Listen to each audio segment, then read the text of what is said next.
നമസ്കാരം. Raf talk ഫുട്ബോളിലേക്ക് ഏവർക്കും സ്വാഗതം. വേൾഡ് കപ്പ് ക്വാളിഫയറിലെ തങ്ങളുടെ ആദ്യ മത്സരത്തിൽ പോർച്ചുഗലിന് അനായാസ വിജയം, തകർപ്പൻ വിജയം, 5 ഗോളുകളുടെ വമ്പൻ മാർജിനിലെ വിജയം.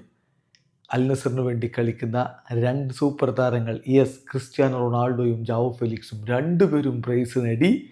അവരെ കൂടാതെ ഒരു ഗോൾ കൻസെലോയുടെ വക. അങ്ങനെ ഏകപക്ഷീയമായ 5 ഗോളിൻ്റെ വിജയമാണ് ഇപ്പോൾ പോർച്ചുഗൽ സ്വന്തമാക്കിയിരിക്കുന്നത്. ഈ കളിയിൽ പോർച്ചുഗലിൻ്റെ മുന്നേറ്റങ്ങൾ നയിച്ചുകൊണ്ട് ക്രിസ്ത്യാനോ റൊണാൾഡോയും ജാവോ ഫെലിക്സും ബ്രൂണോ ഫെർണാണ്ടസും പെഡ്രോ നെറ്റോയും ഒക്കെ ഒരുമിച്ചാണ് അണിനിരന്നത്.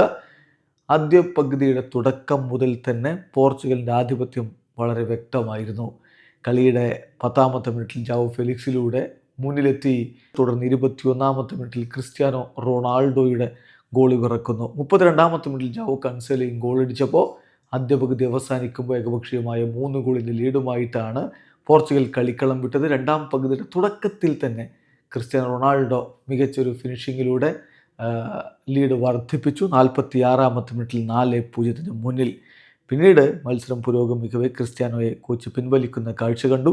ജാവോ ഫെലിക്സ് 61ാമത്തെ മിനിറ്റിൽ ലീഡ് വീണ്ടും വർദ്ധിപ്പിച്ചു. ഏകപക്ഷീയമായ 5 ഗോളുകളുടെ ലീഡായി. അങ്ങനെ ആ വലിയ മാർജിനിൽ തന്നെ പോർച്ചുഗൽ വിജയിച്ച് കയറുകയും ചെയ്തു. വീഡിയോ അവസാനിക്കുന്ന ഫുട്ബോൾ ലോകത്തെ കൂടുതൽ വിശേഷങ്ങളുമായി റാഫ് ടോക്സ് എത്താം.